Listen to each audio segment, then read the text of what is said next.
Nous cherchons en cette période inédite, Vous êtes vraiment fou, évidemment, le chat, hein. des personnes qui ont de l'expérience, et de l'expérience au plus haut sommet de l'État. Dominique de Villepin répond à nos questions ce soir. Merci Eh à ben. vous, et dans quelques instants, les partis pris, bien sûr. Dominique de Villepin, tout de suite. Avec un jingle, peut-être, je ne sais pas. Pas de jingle, alors on enchaîne. Ah ouais, il s'installe comme ça. Bonsoir Dominique de normal. Villepin. Bonsoir, Merci d'être avec nous. c'est un plaisir. Ancien Premier ministre, ancien dinosaure. ministre des Affaires étrangères, où on ne vous a pas encore entendu depuis ce deuxième tour qui marque, je le disais, une situation politique inédite. D'abord, le Rassemblement national, il a été défait au deuxième tour. Il arrive derrière les deux autres blocs. Êtes-vous soulagé, tout simplement? Je suis un démocrate, donc je respecte le verdict des urnes et cela montre, parmi les différents messages qui nous sont adressés par les électeurs, que le Front républicain a marché. Je crois que c'est la première leçon qu'il faut tirer. Le Front républicain a marché, mais il ne faut pas être aveugle. Il faut voir aussi qu'il y a eu 10 millions d'électeurs qui se sont portés sur le Rassemblement national, Ça, c'est vrai, un ça. tiers des électeurs et 2 tiers des territoires. C'est considérable. Il y a une deuxième leçon qui est importante à l'heure où on lit la lettre du président, où on écoute toutes les analyses. Le deuxième message, c'est que quelqu'un a perdu. Et celui qui a perdu, c'est le président de la Le République. président, mais évidemment. Et je crois que c'est important pour analyser la situation. Pour vous, il ne l'a pas reconnu. Il ne l'a pas reconnu et nous allons y venir. Il ne l'a pas reconnu et c'est pourtant le point de départ de la situation nouvelle après les élections. La première responsabilité d'un président de la République, j'ai vécu de très près 2 cohabitations. La première c'est un ancêtre, responsabilité hein. d'un président Non, qui est désavoué par les urnes, c'est de prendre acte de la situation nouvelle. Et je pèse mes mots, prendre acte, reconnaître la situation nouvelle. Et c'est pour cela que on répète à longueur d'émissions, le président choisit n'importe quel Premier ministre, il se fait ce qu'il veut. Ce n'est pas tout à fait vrai.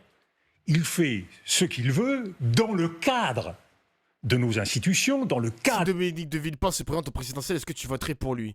En vrai, les gars, s'il y a une finale de Villepin-Marine Le Pen, je voterai Dominique de Villepin. Mais s'il y a le premier tour, etc., je voterai toujours pour Mélenchon ou pour un candidat LFI, les mecs, évidemment. Évidemment, évidemment, quand même.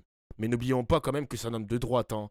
N'oublions pas quand même, les gars, que c'est la droite de Chirac, hein. La droite de Sarkozy. Donc, ok, il a des bonnes paroles parce que avait le conflit Israël-Palestine, etc. Mais je pense que si on rentre dans le détail, si on rentre dans les détails politiques de Dominique de Villepin, sur les propositions, sur l'aspect socialisme de la France, sur le libéralisme, sur le capitalisme, etc., je pense qu'il aurait beaucoup de takes de droite. Beaucoup. d'une tradition républicaine et dans le cadre d'une réalité qui lui est imposée par les urnes. Breaking news. Et donc, Regarde. ça suppose que le président reconnaisse cet état de fait, et dans cet état de fait, il y a une troisième donnée, au-delà Demain, il y du aura un nom au nouveau Premier président, ministre, pour au-delà vous dire. du Il sera nommé, oui ok. au Front républicain. Ok, Et merci. cette troisième donnée, c'est que les Français, manifestement, souhaitent une cohabitation. C'est-à-dire qu'ils souhaitent que Jupiter Jupiter. soit écarté et que la relation entre les deux têtes de l'exécutif soit rééquilibrée et que le Parlement retrouve son rôle. Ce qui veut dire que du régime présidentiel, on sait que la cinquième est hybride, du régime présidentiel, on passe à un régime davantage parlementaire. Ces leçons, c'est le point de départ. À partir de là... Parce que je détaille ce que vous dites. Quand vous dites le président a perdu, il doit être en situation de cohabitation, est-ce que ça veut dire pour vous que le bloc présidentiel, qui arrive en deuxième position, mais qui cherche en ce moment à nouer des alliances, est infondé à prétendre gouverner de nouveau? Alors venons-y, si vous le voulez bien, c'est le cœur du sujet. Et c'est pour cela que je crois que le président a 3 options et un joker. 3 options, et il faut prendre les choses dans l'ordre, parce qu'elles se présentent dans un certain ordre, compte tenu de la tradition républicaine, et qu'on ne peut pas mélanger l'entrée, le plat et le dessert, sans créer une gigantesque confusion chez les Français, et à terme, pour le président, comme pour les responsables politiques, une formidable frustration. Première option, la tradition républicaine. On choisit la force arrivée en tête au soir du scrutin. Ça, c'est la tradition républicaine. Donc le nouveau Front populaire. Oui, On l'aime, on l'aime pas, on voudrait quelque chose d'autre. C'est comme ça. Et ce nouveau Front populaire, à partir de celui qui le dirige, est chargé de former un gouvernement. Et c'est là où la difficulté commence, puisqu'on sait que ce nouveau Front populaire ne dispose évidemment que d'une maigre majorité relative. Ouais. Et qu'il De toute façon, si on n'a pas de gouvernement NFP, je ne crois officiellement plus du tout en la démocratie. Après, les gars, en fait, c'est différent. Parce que là, c'est là où les cours d'éducation civique sont importants, les mecs à l'école. On est dans un régime semi-présidentiel. Littéralement, Macron a perdu. Mais il a décidé de s'asseoir sur le résultat et sur la démocratie. Mais il le fait en tant qu'homme président seul. Il est tout seul, les gars, dans ça. Il est tout seul à s'asseoir sur la démocratie. Donc, on peut encore y croire à la démocratie, les mecs. On n'est pas encore dans un pays de dictature à la Russie, Corée du Nord ou je sais pas quoi. Il a décidé de s'asseoir sur les institutions parce que lui-même est persuadé que le programme du NFP va mener la France droit dans le mur. Alors qu'on ne sait pas encore. On ne sait pas. Les économistes sont persuadés que ça va faire du bien à la France. Il y a les mecs de gauche qui font de la politique, qui travaillent sur les dossiers, qui sont persuadés que ça va faire du bien à la France. Faut attendre, les mecs. Faut attendre. Mais Macron, il a décidé de s'asseoir sur la démocratie. Il en paiera les conséquences. De toute façon, les mecs, les conséquences ne seront pas si dramatiques pour lui, parce que dans tous les cas, c'est son dernier mandat. Moi, je le redis encore, les mecs, en 2027, Macron va quitter la politique, les mecs. Hein. Il va quitter la politique, il va faire comme Sarkozy, il va avoir un œil très extérieur à la politique, et il va faire que des conférences financières, sur la finance, sur etc., comme Sarkozy à l'époque, quoi. Moi, je pense qu'il va quitter la politique, Macron. Hein. Il va quitter la politique. Il faut donc qu'il construise une Après, majorité moi, qui lui permette de durer un peu plus que 1, 2 ou 3 jours. Et ça, c'est le début pour tous les Français et toute la classe politique de l'apprentissage de l'ère nouvelle. C'est-à-dire que tout à coup, le nouveau Front populaire, qui peut penser qu'ils ont gagné et qu'ils vont pendant des mois gouverner, vont se trouver devant une dure réalité. C'est que ce n'est pas un cadeau que de former un gouvernement aujourd'hui. La vérité, même, c'est un bâton merdeux. Il faut voir la réalité en face. Et l'un des risques, d'ailleurs, si on continue dans la confusion actuelle, c'est que tout le monde se rende compte que personne politiquement n'a intérêt à diriger ce gouvernement. Et que le président, finalement, se retrouve devant le chaos. Et donc, devant une question qui lui sera posée, démissionner, c'est la seule façon de dénouer. Donc, première option, le nouveau Front populaire. Simplement, précision là-dessus. Écoutez, hein, à partir du moment où une des grandes composantes du nouveau Front populaire dit elle-même « Nous ne souhaitons pas gouverner avec qui que ce soit d'autre », et à partir du moment où les autres blocs disent, c'est le cas de la droite, c'est le cas du RN, et c'est le cas d'une grande partie du bloc présidentiel, s'il y a un gouvernement avec l'une de ces composantes du NFP, c'est-à-dire la France insoumise, nous voterons une motion de défiance. Est-ce que ça n'est pas l'idée qu'il est condamné à l'avance la politique, à être renversé? La politique, ça ne se fait pas en chambre. Ce n'est pas des scénarios théoriques qui se font sur les plateaux. Donc il faut essayer.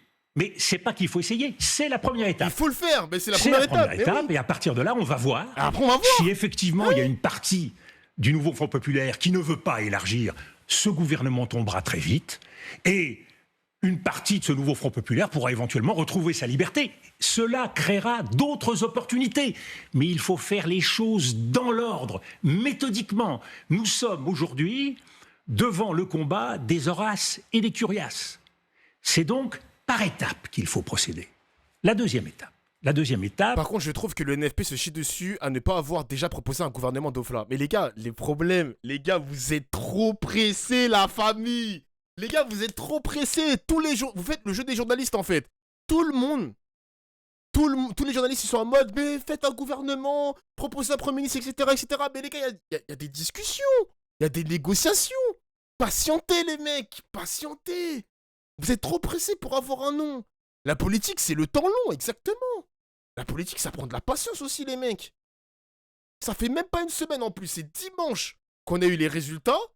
Il y a eu des négociations dimanche soir, lundi, mardi, mercredi, jeudi. Attendez, les gars, chill. Et en plus, à la fin, le pire, c'est qu'on va sortir un nom, Premier ministre. Mais n'oubliez pas que le Premier ministre qui sera nommé, ce sera Emmanuel Macron. Donc ça sert à quoi d'avoir le blaze parce que ce sera pas lui au final. Sauf si Macron décide de le nommer. La décision finale, ce sera le président, les mecs, dans tous les cas. Donc, dans tous les cas, patientez. Patientez, les mecs. Dans tous les cas, Gabriel Attal sera Premier ministre au minimum jusqu'au 17 juillet. Au minimum. Donc, que t'aies le blaze maintenant ou dans 2 semaines, ça changera rien. Qui se présente, parce que c'est une des victoires, entre guillemets, de cette élection, c'est la création d'une force à partir d'un front républicain.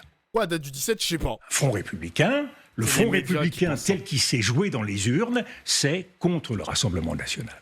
Que les forces qui veulent participer à ce nouveau front républicain, et il n'appartient pas, et ce serait une grande erreur de la part du président, de vouloir choisir tel et tel. La politique, c'est la réalité, c'est pas ce qui me fait plaisir. Justement, nous voulons sortir de cette politique jupitérienne du bon plaisir, et il faut rentrer dans la réalité, pas avec le regard de la morale individuelle, mais avec l'exigence du sursaut collectif.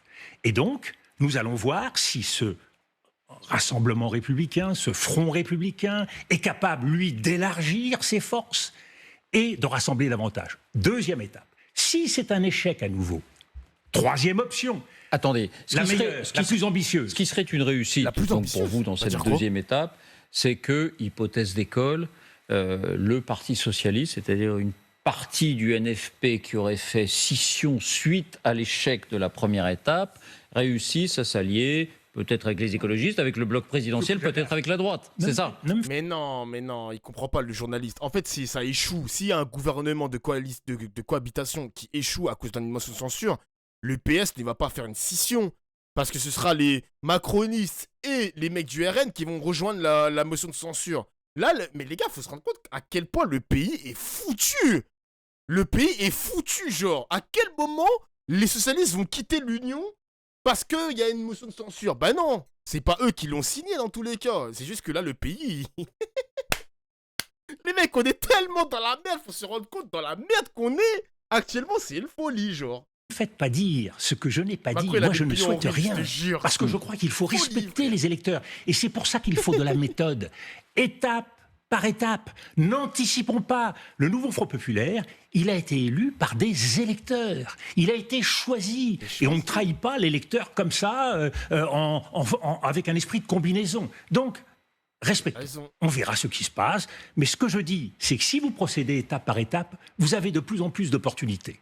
Vous avez une créativité politique qui s'accroît. Si vous procédez dans le désordre, vous inhibez tout le monde, vous écartez tout le monde. J'entends un certain nombre de responsables politiques qui lancent des oukases, des anathèmes. C'est l'inverse de ce qu'il faut faire aujourd'hui. Aujourd'hui, il faut ouvrir le jeu. Il faut apaiser, cicatriser les plaies. Et c'est pour ça que j'en viens à la troisième étape, une fois qu'on aura franchi les deux premières, selon le vieux principe de Guy Drut, une haie à la fois, et on devient champion olympique. À partir de là, troisième étape. C'est quoi la troisième étape? Eh bien, c'est le gouvernement d'union nationale, qui est, entre vous et moi, de très loin la meilleure option, qui n'exclut personne. Personne. Moi, les gars, je viens de recevoir mes impôts, là. Un mail de l'URSSAF. À partir du 1er juillet 2024, le taux global de cotisation passe de 21% à 23%. En 2025, il va passer à 24%. Et en 2026, il va passer à 26%. Pourquoi le taux augmente-t-il? Votre taux augmente pour vous permettre d'acquérir des droits à la retraite complémentaire des travailleurs indépendants et de bénéficier ainsi d'une protection sociale renforcée. J'ai droit à une retraite complémentaire? Ok. Mais je vais payer plus d'impôts. Bon, après, si la France se tourne bien, les mecs... Si la France se comporte bien, j'aimerais bien payer plus d'impôts, mais regardez-moi dans quel état la France se trouve actuellement, là, bordel. Regardez-moi ça, gros. Regarde ça, gros. 26%, c'est rien vis-à-vis de ton salaire. Mais les gars, vous croyez que j'ai un salaire de... Vous croyez que je touche combien par mois? Mais vous êtes fous, quoi. Arrêtez de me faire passer pour un riche. Mon t-shirt m'a coûté 10 €, les mecs. Mon t-shirt m'a coûté 10 €. Putain. Ni des électeurs, ni des élus. Personne. Même le RN. Même le RN. Même LFI. Même LFI. Qui n'exclut personne. Alors, un certain nombre de ces groupes refuseront. Mais pour pouvoir refuser, pour avoir le droit de refuser un gouvernement d'union nationale, parce qu'on a tout pour expliquer aux Français qu'on n'est pas bien. On est dans une situation dramatique. À la fois sur le front social, l'exaspération, la colère, sur le plan économique, sur le plan financier, sur le plan international. Nous sommes au summum de la crise. Donc pour avoir le droit de ne pas participer, parce que dans le fond, c'est facile de rester sur l'Aventin. Vous êtes le Front National, le Rassemblement National, vous êtes telle autre formation, vous restez sur l'Aventin, et qu'est-ce que vous faites? Vous faites ce que tout le monde veut faire, et c'est exactement ce qui va se produire dans les prochains jours. Préparer la présidentielle. Voilà. Tout le régime tourne autour de la présidentielle. Et là, il s'agit d'aller vers un régime davantage parlementaire. Donc on est contre nature. Mais pour éviter la crise de régime et pour éviter la crise démocratique, il faut introduire plus de parlementarisme. Donc pour avoir le droit de ne pas participer, il faudra qu'il soutienne. Il faudra qu'il soutienne ce gouvernement, au moins dans ses efforts pour constituer un budget. Parce que là, c'est une question Le problème, c'est que Dominique de Villepin, je sais pas s'il est encore audible, les mecs. Genre, est-ce que Macron, il écoute attentivement ce qu'il dit? Est-ce qu'il y a des mecs qui l'écoutent ou est-ce que c'est uniquement les téléspectateurs, rien que les téléspectateurs? Parce que je me demande si la parole de monsieur de Villepin fonctionne encore dans ce régime politique actuellement. Je sais pas. Macron n'écoute personne d'off là. En plus, hein, c'est pour ça que je pose la question, les gars. Mais personne n'écoute personne, gros. Tout le monde fait sa vie, je te jure. Macron, c'est un ouf quand même. Hein. L'histoire se souviendra des 2 mandats de Emmanuel Macron. Le point positif, on va dire, les gars, il faut quand même trouver un point positif dans les ténèbres. Le point positif du double mandat de Emmanuel Macron, c'est que au moins, il y a des personnes qui se sont intéressées à la politique. Moi, je me suis intéressé à la politique depuis le mandat d'Emmanuel Macron, depuis TPMP, depuis les Gilets jaunes. Très honnêtement, les mecs, très honnêtement. Il y a des personnes qui n'ont pas suivi la politique avant Emmanuel Macron, qui sont venues à travers Mainstream, qui se sont greffées. Et en dehors de Mainstream aussi, il y a des personnes qui ont rejoint le mouvement des Gilets jaunes, qui se sont politisées, qui ont rejoint des partis politiques, etc., etc. Genre, c'est peut-être le pire président de l'histoire, mais il a fédéré en quelque sorte des nouvelles personnes qui s'intéressent à la politique. Je sais pas si vous voyez ce que je veux dire. Après, t'as aussi grandi. Alors, je ne sais pas si le fait de grandir te politise. Je pense qu'il n'y a pas de corrélation, les mecs. Hein. Tu peux grandir et toujours te désintéresser de la politique. Donc, tu grandis sans t'intéresser à la politique, mon gars, hein, vraiment. Hein.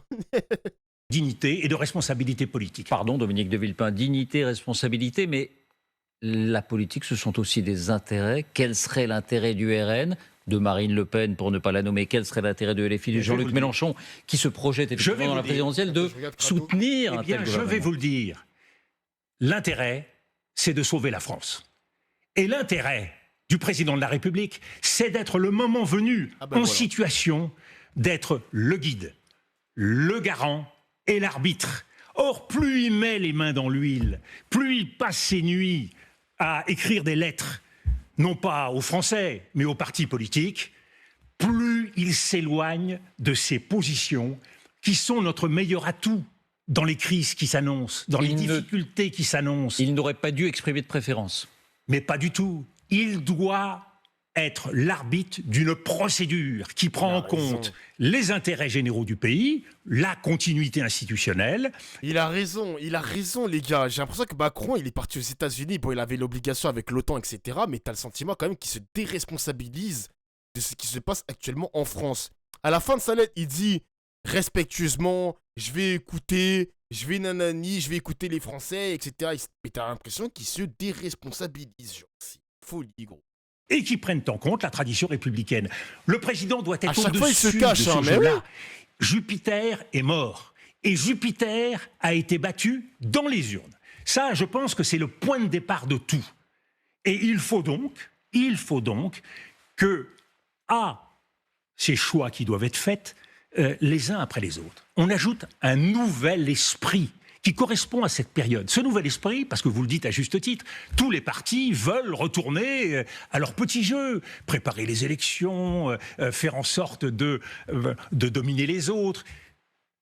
Tous ces partis doivent se retrouver sur un esprit. C'est en quelque sorte la charte qui doit diriger tous les partis politiques vis-à-vis des Français.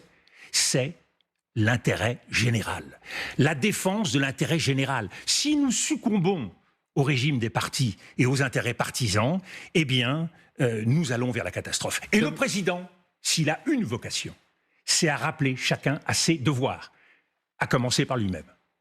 Si cette troisième étape que vous décrivez au terme des deux premières ne marche pas, reste un joker, le gouvernement technique. Mais le gouvernement technique ne peut pas surgir du bon plaisir du chef de l'État qui mettra un de ses anciens collaborateurs à Matignon. Vous pensez à Jean Castex? Mais par exemple, mais je pense à d'autres. À Matignon, les Français veulent quelqu'un qui puisse tenir tête au président. Quelqu'un qui ne s'en laissera pas compter. Quelqu'un qui apportera au président ce que le président n'a pas pu apporter lui-même au pays depuis 7 ans. Attends, je vais mettre des pâteaux-feux. Et c'est-à-dire répondre aux aspirations des Français. Il y en a 3 que nous avons tous identifiées. C'est la volonté des électeurs. L'immigration et l'insécurité. Oui, il faut qu'il y ait des mesures les plus intelligentes possibles, les moins pulsives possibles. Ne cédons pas aux passions, soyons raisonnables. Ça ne sert à rien de s'en prendre aux pays d'origine, alors même que nous avons besoin des pays d'origine pour une grande politique d'immigration. C'est répondre au déclassement social des Français. Les Français veulent qu'on améliore leur pouvoir d'achat. Les Français veulent des politiques plus actives dans le domaine de la santé, du logement, dans le domaine de l'hôpital. Il faut y répondre. Et puis, bien sûr, l'abaissement de la France, le risque de déclassement économique. Il faut arbitrer entre la politique de l'offre et la politique de la demande. Il ne faut pas tirer un trait de plume sur l'exigence et la rigueur financière. On doit prendre en compte l'exigence d'investissement et d'innovation, sans quoi notre pays sera rayé de la carte. Quelles seraient ces personnalités techniques, entre guillemets, qui seraient susceptibles de tenir tête au président? Est-ce que vous avez, dans ces profils-là, une idée précise? Monsieur Poujadas. Peut-être vous-même? Non. Non, je peux vous dire les choses très tranquillement, justement, parce que je ne suis candidat à rien. Mais si nous cessons de faire sur les plateaux des hypothèses absurdes, si nous cessons de travailler dans la confusion, si nous cessons de penser esprit partisan alors que c'est l'intérêt général qu'il faut viser, si nous cessons de penser à la présidentielle pour penser à la situation actuelle, les noms, vous verrez, il y en a beaucoup. Et pour ça, il faut que le président... Ils ne nous viennent pas à l'esprit. Si, ils me viennent, j'en ai beaucoup à l'esprit. Vous en avez beaucoup à l'esprit? Oui, Donnez-nous quelques exemples. Non. Il faut que le président redevienne président, et rien que président, pour laisser la place, justement, à des personnalités qui seront capables de s'exprimer et de lui dire des choses et de travailler avec lui au service de l'intérêt général. Si cette quatrième étape, puisque c'en est une d'une certaine manière, échoue, puisque vous dites qu'il faudra que cette personnalité soit adoubée, qu'elle obtienne un soutien. Si ça échoue, que se passe-t-il? Eh bien, alors, il nous reste 2 solutions. Je pense que ces 4 étapes nous permettent assez facilement d'arriver à un an. Donc, le président prendra la décision de dissoudre le Parlement. Nous retournerons dans les urnes. Et si nous retrouvons une situation bloquée, alors le président aura mal géré son affaire et il risquera alors de devoir se démettre. Et donc, nous aurons la question de l'élection présidentielle, qui aujourd'hui est en filigrane, on en parle peu parce que personne n'est prêt, mais qui deviendra de plus en plus prégnante dans notre vie politique. Mais nous ne pouvons pas laisser la France aller au chaos sans réagir. Et tout ça n'est pas un jeu.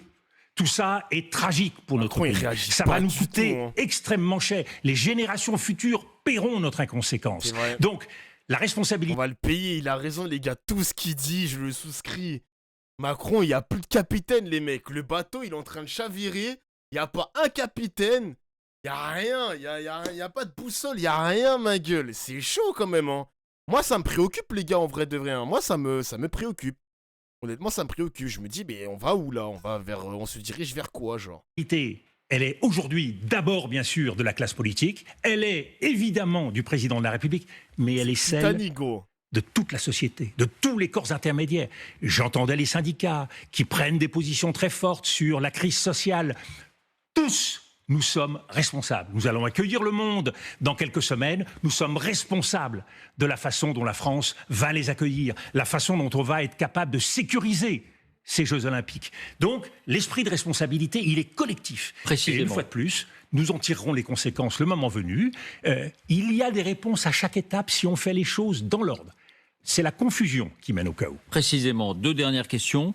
Est-ce que cet épisode de la dissolution a affaibli la France ou est-ce qu'il permet une recomposition que peut-être vous saluez, c'est-à-dire, on évoque beaucoup l'évolution vers un régime parlementaire qui serait plus équilibré, une clarification? Alors, il a affaibli incontestablement la France, et il l'affaiblit. Oui.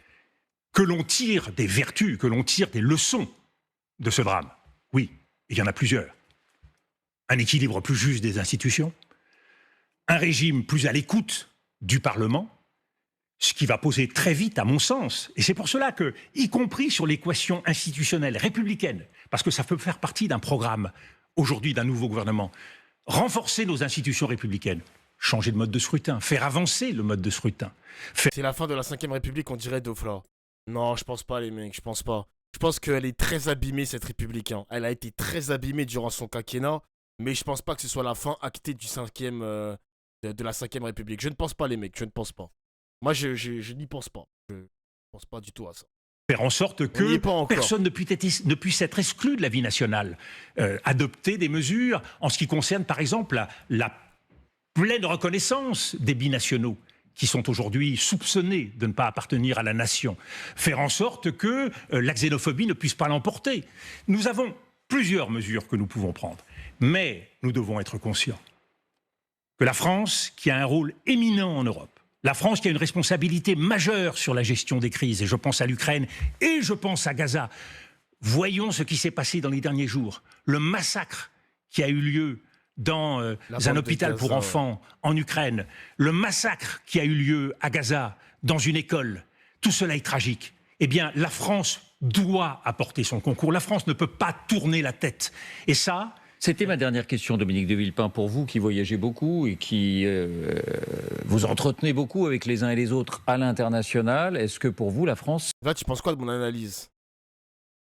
Alors, vous pensez pas, si Mélenchon passe Premier ministre, les flics vont tous faire démission générale pour que ce soit le bordel et que plus personne ne veuille jamais de Mélenchon? Non, c'est impossible. Ça n'existe pas, les mecs. Hein. Il y a des missions... les flics sont en mission. Ils ont une mission d'intérêt...